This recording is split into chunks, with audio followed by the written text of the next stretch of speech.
Hello, everyone. Welcome to the first webinar in our series of quality online course showcases. My name is Sam Enneman, and I will be moderating the session for you today. Before we get started, though, I'd like to just go over a few guidelines for the session. So, Meredith, our presenter, will be pausing during her presentation to take questions. But if you have questions that you would like to make sure you don't forget, you can type them into the chat at any time. If you have any technical problems, please call the IT service desk. You can see the numbers, the on-campus number of 75500. And if you're off campus, the full number.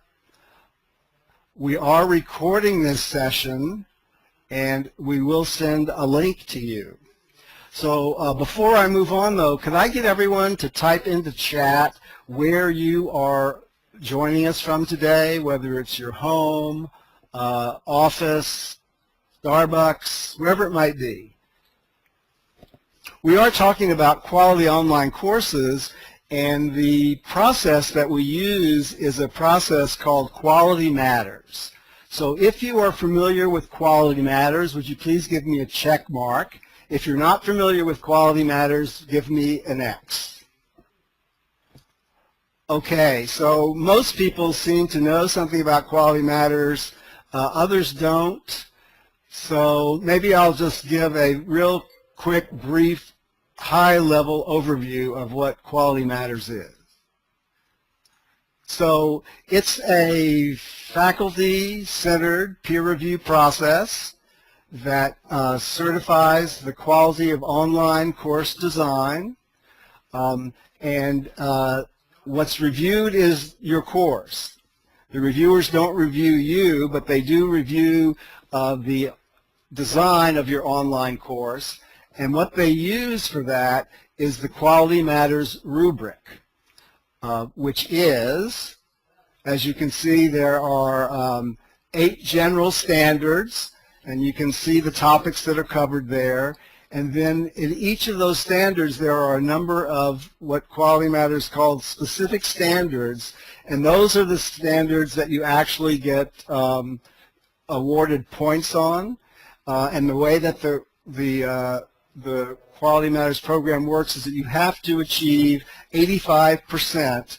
You have to earn 85% of the possible points for your course to be certified as having met the Quality Matters review standards. So you don't have to be perfect, only 85%.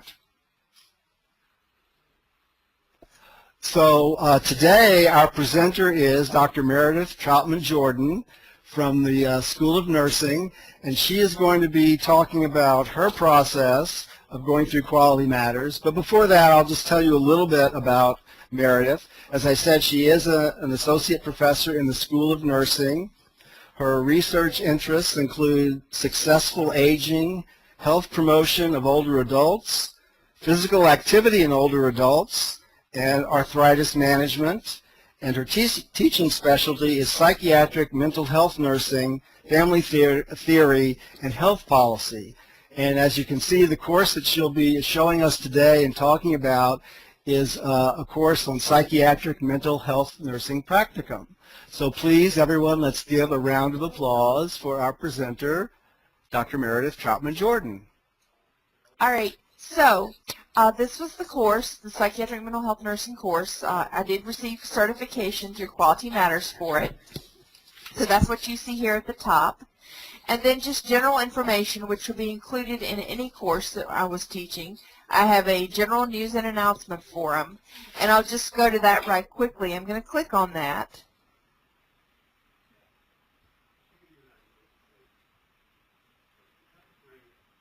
It's taking a bit of time. My point in this was this is something that I did prior to Quality Matters, and I continue to do, but I've enhanced my summaries probably.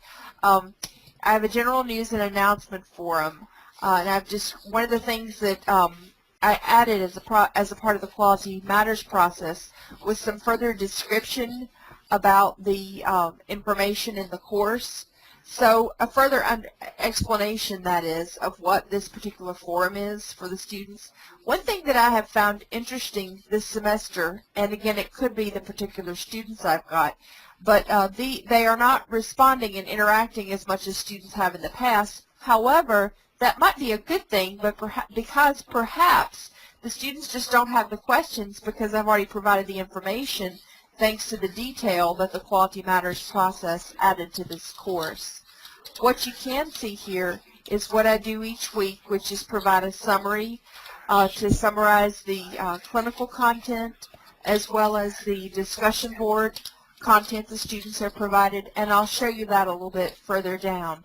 Other things that you see here are resources that I might have come across, an article, for instance, I think is what I had, or a website is what I had indicated here, as well as information related to, as you see, Jean, students had asked what they could wear to a particular clinical experience in the community.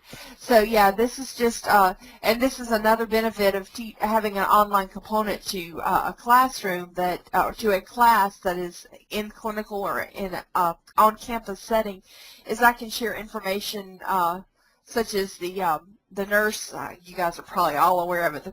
The pageant participant who got really talked negatively about on the View. So it's kind of a neat avenue to share things like this with the students to make the clinical experience and their futures seem more relevant as related to the course content. So that's what I have right here, just a general discussion forum. Can I answer any questions at this moment? I don't want to go too far.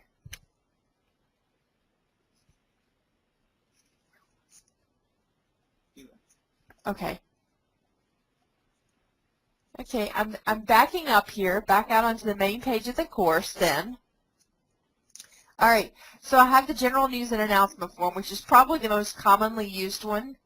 A separate forum if people have specific questions related to certain issues, problems they might be having, things that they've observed in the clinical setting. And again, these students are with me every Wednesday from 7 a.m. to 3 p.m. So it's an 8-hour clinical experience in addition to the online learning opportunities that exist because I've done the Quality Matters and developed the online component to this class. So I have a help forum in the event that anybody would be having any questions or have specific questions about content. That's not been widely used either. I'm encouraged, hoping that it's because the students are getting their questions answered before they need to ask them because of the improvements that were made with the course. Also, I have course resources. I'll click that right quickly. Some of these I had already in place, but there were some additional course resources that I learned about and added as part of the Quality Matters process. So you can see these here. The nice thing about this is if I were to go through, and I would like to get Quality Matters approval on other courses because it's really strengthened this course, I feel. But the other thing that's nice about the content and the things that I learned is this information here, the course resources, for instance, would be useful for any Moodle course or any hybrid course for that matter. So I've just got some additional resources on etiquette, as you can see here, on plagiarism, tips for success. So the other thing I like is that it's interactive. The students aren't just having to read documents or visit hyperlinks, but they've got some audio and visual content here as well. At this point, I'm moving back. I still have a little bit of a delay here, but I'm moving back to the main course page. And then you can see some additional information. I did have to enter put this information here about the privacy policy. This was something that Quality Matters prompted me to do. I wouldn't have realized other than citing the reference for the text content or the website, but it was a good catch that Quality Matters prompted me to do that. You'll see some online tests that the students have for every week, and that comes from Jones and Bartlett Publishers, so therefore that is why the privacy policy link had to be placed here. Of course, I have typical information that would go with any course, such as a late assignment policy and some information about course response times. Then beneath this, here's my syllabus for the practicum. Sam, would you like me to click on this and show them the syllabus, or do I need to go into that extent of detail? If anyone wishes, I can do that, but I don't know that it's that relevant to you. I don't think we need to see it right now. So you're not having any trouble sleeping, that is. All right, so I've got the syllabus here, and then I've got sample papers. And this is just something prior to the Quality Matters, and it certainly it fit in with the Quality Matters steps. I've found that several years ago, I don't know how many years ago, but it's been some time, I found that including sample papers helps the students, if nothing else, it decreased their anxiety some. So that's what I've got this folder here for. It's just sample papers of the assignments that the students are expected to do this semester. And the papers, of course, have been made anonymous and have grades on them. So the student, because there are a couple of assignments that the students have never done before in other courses, because this is the first time they've taken psychiatric nursing. So I found that it, as I said, helped allay some anxieties and give them further information by including the sample papers. Similarly to the sample papers, I've got another resource here. This is the only kind of handout resource I have in this course, so that's why I've just placed it here at the beginning section of the course, but that's what Hayes and Larson is. And then it moves into each week. Each week is set up the same way. Again, the Quality Matters experience really helped because it made me be certain that I was being uniform and consistent in how the course was set up, with the hope of reducing students looking around trying to find things that they weren't sure. They also know each week, this is what I'm going to see, this is what's going to be here, etc. I think this is my favorite part of the course and what was my favorite part of the Quality Matters process, because I had to look at the course objectives and then further break that down into weekly learning aims. So each week has a weekly learning aim. These weekly learning aims strive to meet the course objective listed beneath the weekly learning aims. So the course objective was not something I created, of course. However, the weekly learning aims were things that I identified to help the students work towards achieving each particular course objective. Can I answer questions for anyone at this point? So if you have a microphone and want to ask a question, please just turn your microphone on and ask, or feel free to type it into chat.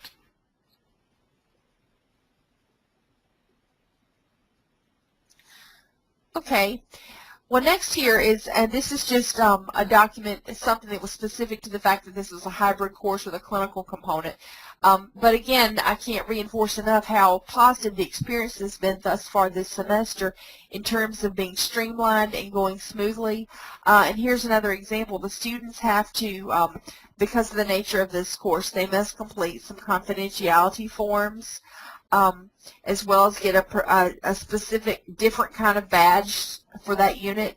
So these psychiatric specific documents are located within this PDF, which I've labeled prior to arriving on the unit for day one, so that when the students arrive in the clinical setting on their very first day, they're prepared. They've got all paperwork completed, and this saves time as well as energy because I was able to share this information with the students prior to them coming to the clinical setting on the first day. Again, another activity, as is entitled Start Here Prior to Clinical Day, and they have these pre-tests each week. This is what you can see here. Again, instructions and the Quality Matters process helped me make sure that I wasn't omitting or being inconsistent with the directions. So they're told for each week to complete the psychiatric nursing pretest before clinical. And they also are reminded to email me their results. So when they click on the hyperlink for these pretests, and this is the text that corresponds with that privacy statement that I referenced at the top section, they complete the pretests each week prior to being in the clinical setting, and then they email me their results. So this gives me an opportunity to have feedback and see how the students are doing as far as their understanding of the written content. Again, also with these activities, these pre-clinical experience activities, Quality Matters required me to identify a course objective that each of these activities works towards achieving. So here, evidence-based objective 1 for the course was what this particular content related to psychiatric mental health nursing that they were pre-tested on worked toward achieving. Then, and this is the way each week is set up, you'll see, but then after the clinical day, they have activities.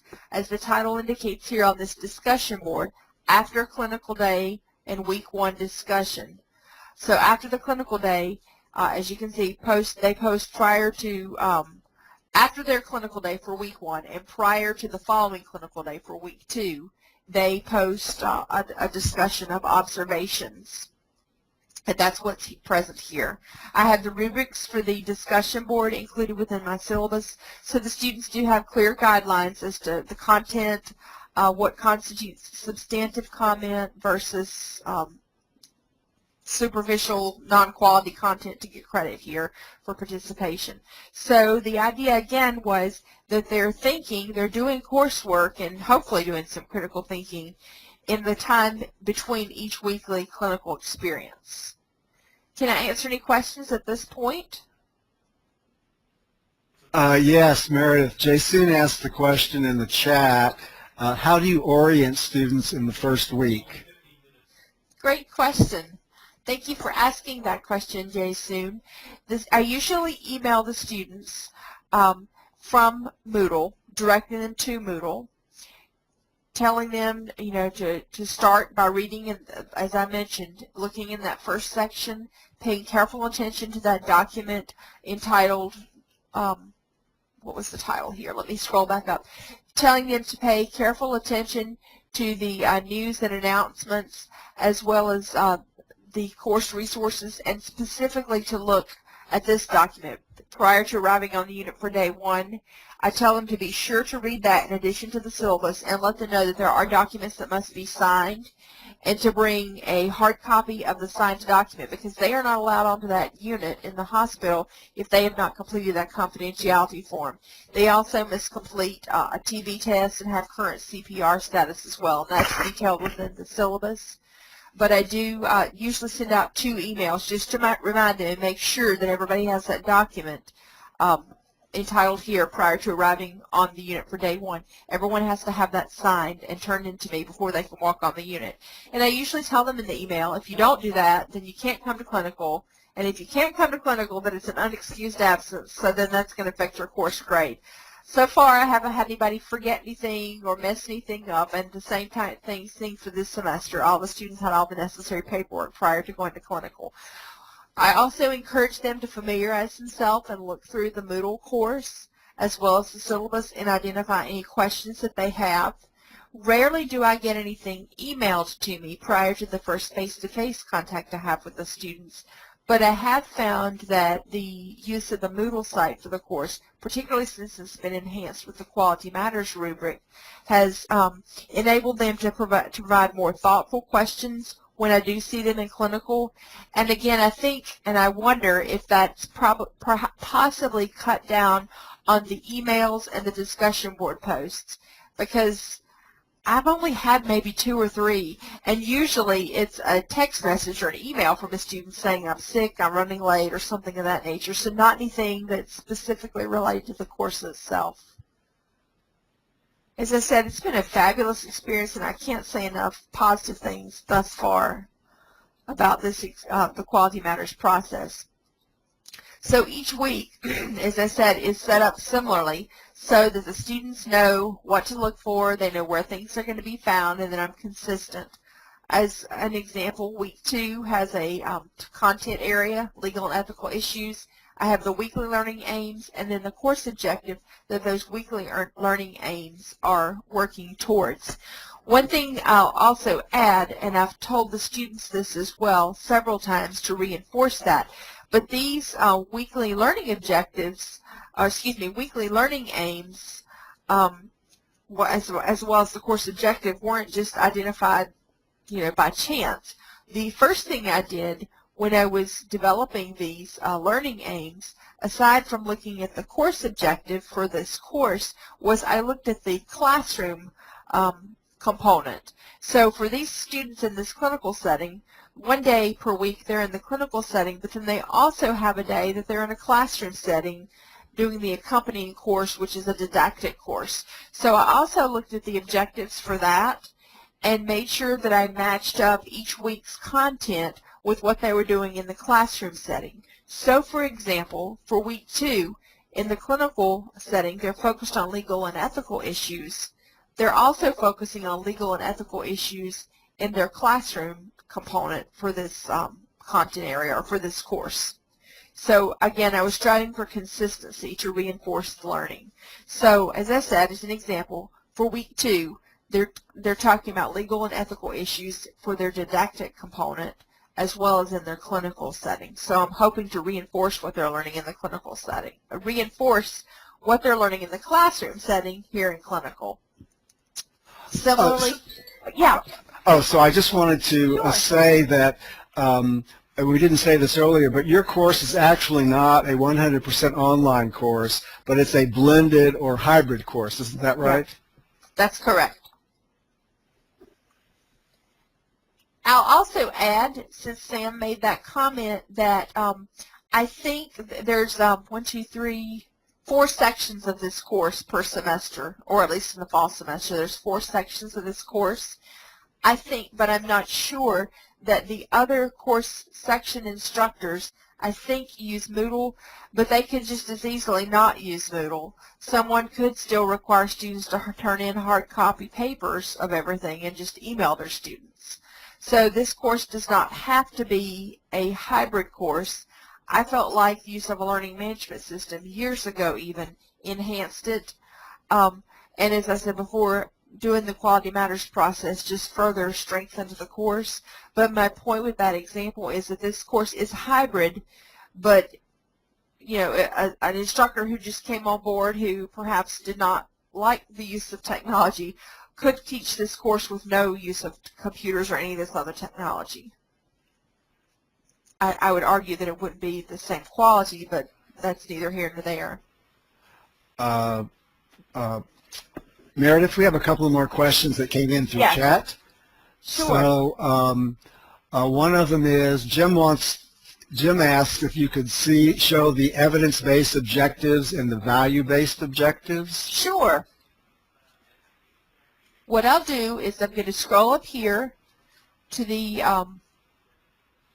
syllabus. Here it is.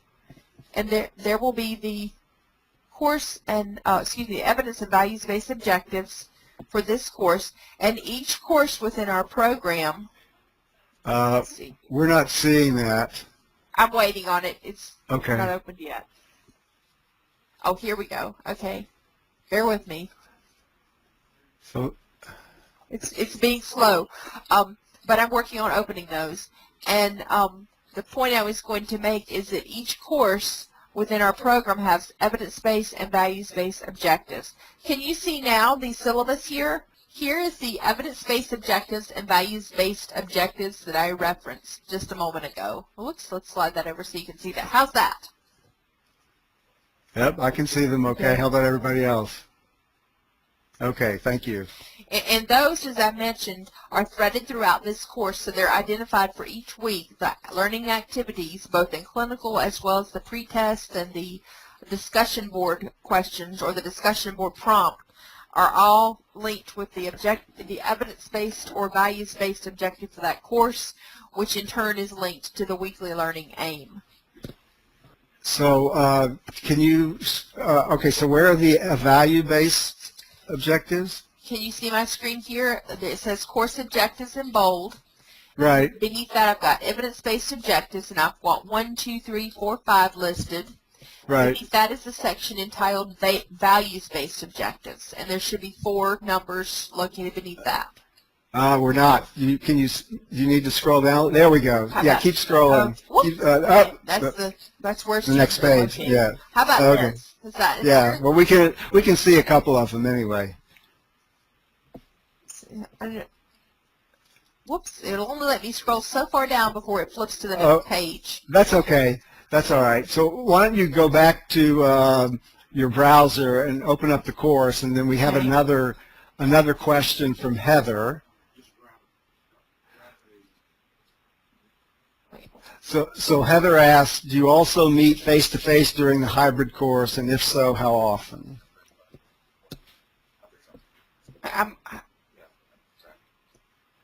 Okay. I wanted to get this so you all could see me. Heather's question about meeting face-to-face and how often, is that correct? Yes. Okay, yes, these students meet face-to-face with me every Wednesday from 7 a.m. until 3 p.m. They're in the clinical setting, and that is their face-to-face time.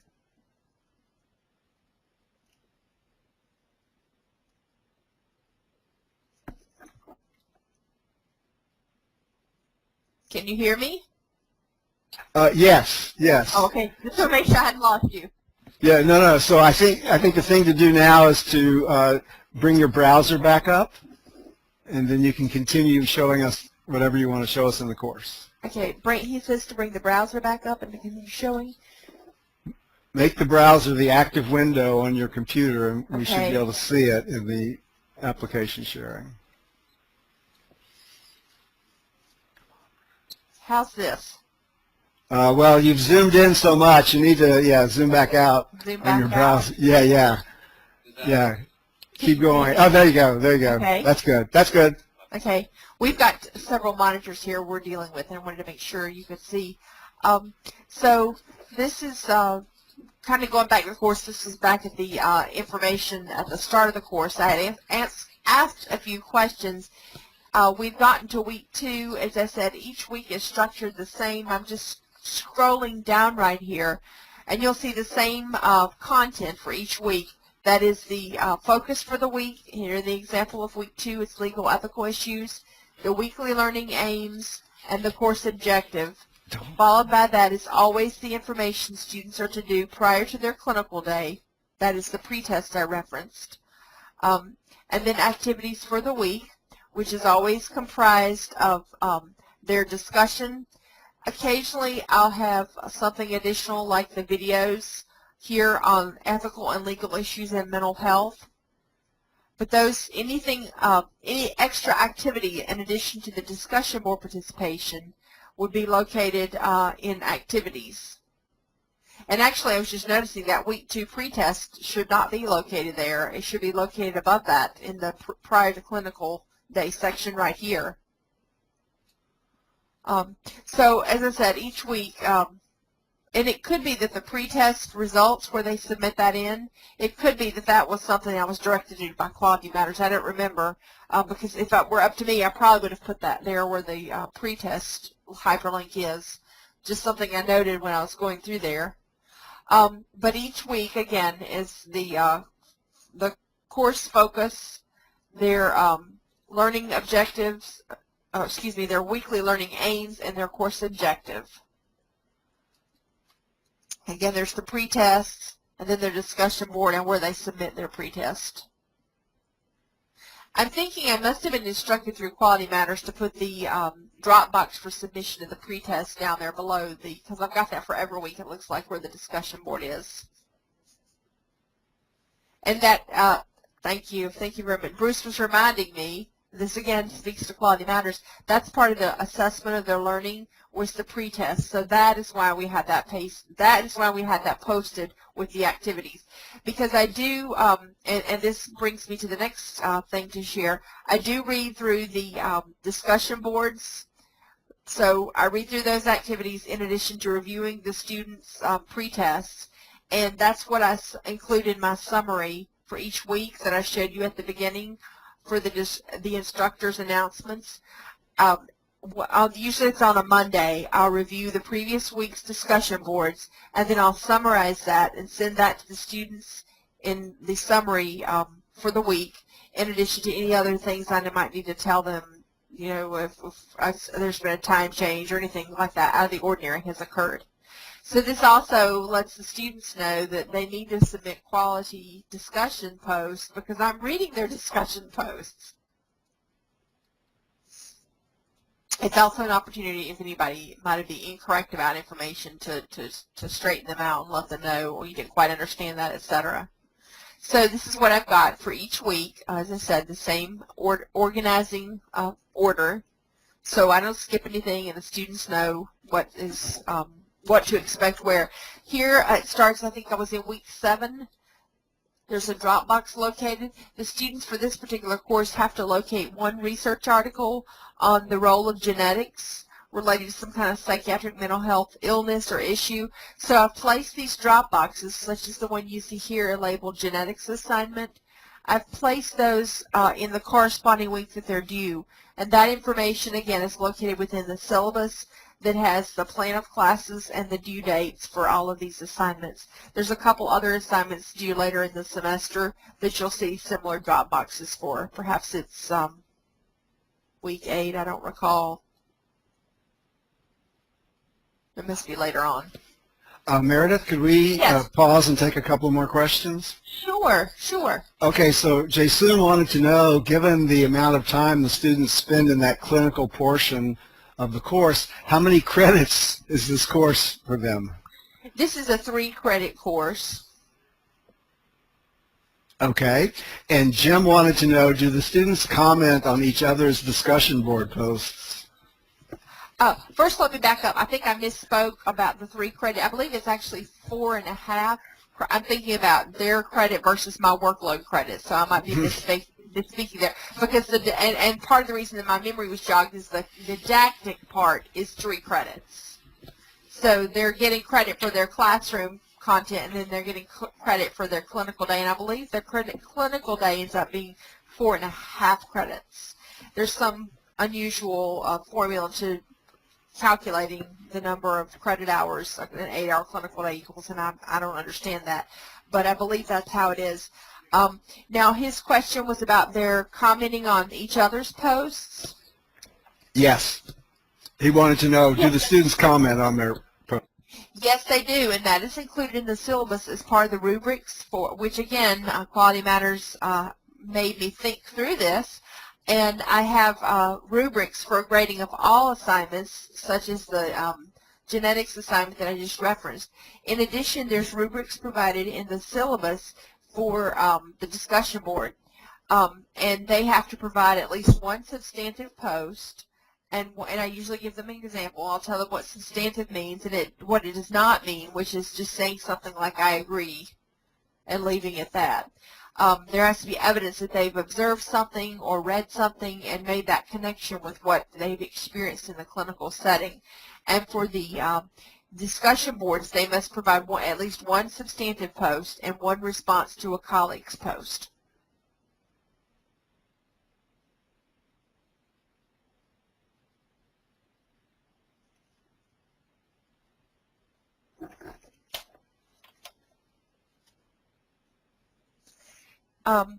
Can I ask, here's another question. Can you talk about the Quality Matters process you went through designing your course from start to finish? I sure can. Like I said, this course, I had been teaching it a number of years before the Quality Matters project began. So it was really a great experience because it opened my eyes and made me think about the things that needed to be done or could be done to just decrease on confusion, to increase clarity in the connection between the didactic course, between my clinical course, the connection between the syllabus and these course objectives and what I was having the students do. And one of the reasons I was really interested in the Quality Matters project was oftentimes the students in this clinical setting would say, what are we doing? What do we do? Because they're not doing things like hanging IVs or changing dressings. This is psychiatric mental health nursing. So I felt like going through the Quality Matters process helped further clarify to them and solidify for me that they were doing things to achieve these learning objectives. They may not be changing dressings or doing more of the hands-on kind of things that they would do in another nursing specialty, but they were doing things to achieve the learning objectives. So I really liked that part of the Quality Matters process. I would say that was the strength of the process, making me carefully think through and I think come up with just a better product all around. I feel like I'm more comfortable and more confident that the students are learning what they're supposed to be learning, and then the students could say, well, this was the purpose of my taking this course, and this is what I got out of the course.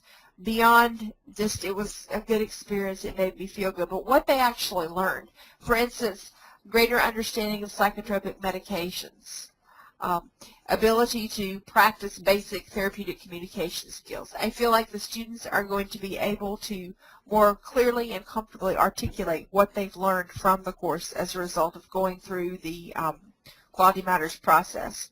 As far as strengths and weaknesses of the process, like I said, I feel much better. It was a fun process, fun because you felt like you were improving things, making things clearer, and just making it a better course so the students are going to learn more and they're going to really get something out of the course, so that at the end of the semester they could say, well, yes, I learned basic therapeutic communication skills. I learned how to do a psychiatric assessment. Whereas before, I'm not sure that the students could as specifically or clearly tell what they were learning or what they were supposed to learn in this course. As far as weaknesses for the process, I honestly can't say there were any weaknesses. It was an iterative process because we would meet and we just took one section of the Quality Matters rubrics and one step of the process, and we would work on it in small bits so that we didn't get overwhelmed. The IT folks, Bruce in particular, was absolutely fabulous to answer questions, to help explain things. I got to meet some other folks from other areas of the university that I wouldn't have met otherwise. I really can't identify any weaknesses to the process. As far as what would be the benefit to the faculty, I think enhanced student learning would definitely be a benefit. That was one of my top priorities because, as I said, students sometimes would say, well, what do we do? You know, they didn't think they were doing anything. And as a result of thinking through this process and what these objectives for weeks and for the course are, one thing I found myself doing in the clinical setting is regularly pointing out to students that patient I just talked with, I was assessing him and this was therapeutic communication. That was a nursing intervention. That's an example of something that I would document, I would say I had done for this patient, because oftentimes they don't realize, they think, oh, you just talked to a patient, but they don't realize that in and of itself, what you chose to say to that patient was an intervention, or was a part of assessment, or you were evaluating something that you had taught that patient previously. They don't realize that. So I think for me, from an instructor perspective, going through the Quality Matters process has enabled me to be a better teacher. We also have a couple of questions over here in chat. So Yes. Yayu asked, how long does it take for you to make revisions for the course to be meeting the Quality Matters standards? That's kind of a tough one to answer because, as I mentioned a moment ago, it was a really iterative process. Bruce and I and the other people who were working on Quality Matters courses would just meet periodically and where are you, what questions do you have, this is where you need to be going as far as monitoring our progress. So it's really tough to say as far as the time that was involved. In addition, this was a course I was teaching anyway, so I would have had to have been doing some improvements and some revisions as a part of what I would do each semester, regardless of Quality Matters. So it's kind of hard to put a time on it. One thing I would say is that Meredith was part of a pilot that CTL and the School of Nursing, College of Ed, and the DE office were running with the Quality Matters process, and we actually began working with Meredith and her other colleagues. I believe it was in the fall of 2014. As they were designing these courses that they were going to be teaching either in spring 2015 or summer 2015, at which point they would then submit their courses to be reviewed by Quality Matters. Bruce and I felt that really wasn't enough time, and we hope to extend that so it's more than just the semester before. So Ophelia asked the question, how do you assess clinical skills? Do you have interview or assessment assignments? Oh, that's an excellent question. The assignments that they have, I didn't go into detail beyond the one about the genetics assignment, but they have assignment where they create a nursing care plan. So they have to develop several nursing diagnoses, which are identification of the patient problems. So what is it, how that they've responded to their illness that the nurse or the nursing care is needed, and what are they going to do to help that patient? That is the interventions that I mentioned a few minutes ago, as well as evaluating the outcomes for that particular patient. They have that assignment. They also have an interpersonal process recording, which is a very time-consuming assignment. That's one reason I put it towards the end of the semester. And in that assignment, they capture every detail, the verbal and nonverbal communication, the mood, the affect that occurs between them and a patient of their choice. And then they identify all those components that I referenced, the verbal and the nonverbal communication, what kind of rationale there was for providing the statement or the intervention that they provided to the patient. So how and why was that therapeutic? And how and why was what the patient said or did, or however that patient was manifesting him or herself, how was that understood in terms of the theory of the mental illness or some other theory to help explain what that patient said or did. So they have these two major assignments, and they're usually fairly anxious about those assignments. And those are some ways quantitatively I evaluate their achievement of the objectives. The other thing I do is they have a graded clinical evaluation, and they get graded based on a number of skills, for instance, assessment, and whether the assessment skills meet certain criteria. There's, I think, a 4-point Likert scale that they are graded on, these assessment skills. They don't administer medications in this particular clinical, but if they did, they would be evaluated on the safe and effective administration of medications. And this particular clinical evaluation form is applicable to all clinical courses in our undergraduate program. So that form goes with their clinical performance. That's how you grade what they're doing and saying to patients, not just what they're writing and turning in on assignments. Just anecdotally, one thing that I do to keep track of all this information I'm compiling over the course of a semester is I carry my little notebook in my pocket. And so I'm disappearing into corners and halls when I'm not directly on the unit, writing down my own observations and examples, direct quotes of things that they said to patients, etc. So that's how they get the clinical evaluation grade for this particular course.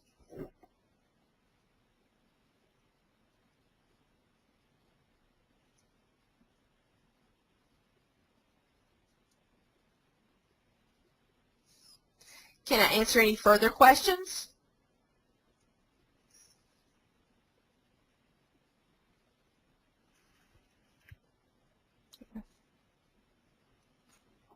Well, okay. If there are no, Jason asked the question, what were some of the big course elements you got to implement in this course through the, I'm not sure, through the QM process?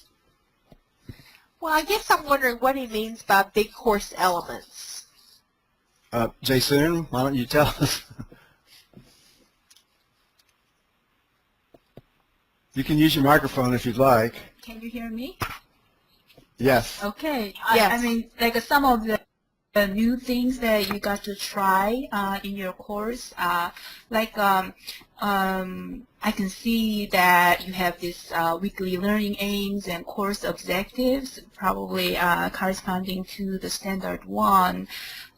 So I was wondering, similar to that, were there any other elements in the course that you created newly by trying to incorporate QM standards? Well, I can answer that question now that I understand it better. One of the things that I have incorporated is the use of the weekly assessments in the form of the online tests, the little hyperlinks that I mentioned to you. I think there's one with every single week that goes with that content here. Week 8 pre-test pass-fail. That was something totally new. And part of it was to give the students routine assessments and ongoing feedback as far as how they were doing understanding new information. The other thing that I might add is that these pre-tests were based on what we have a national licensure examination when you become in order to become a registered nurse. So after they graduate, they'll have to complete this licensure testing, and these pre-tests are geared toward replicating or looking like the licensure exam looks for that particular content. So the idea was to help them improve their performance in the course, improve their performance hopefully in the didactic courses related, as well as be better positioned to be successful on their state licensure exam when they graduate.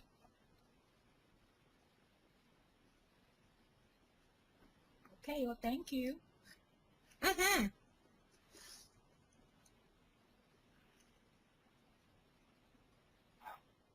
Okay, so is everyone seeing the slide now of Meredith? Okay, great. So we've just about finished our hour. Could we give Meredith a nice round of applause for her really good presentation? Thank you. Ophelia, did you have a question you wanted to ask?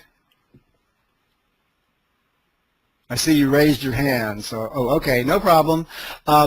So before we officially end, I would just like to remind you or draw your attention to some upcoming presentations we have. So next month we have the second webinar in this series about Quality Online Course Showcase, and that will be presented by Susan Lynch, also in the School of Nursing. And Susan's course will be a 100% online course.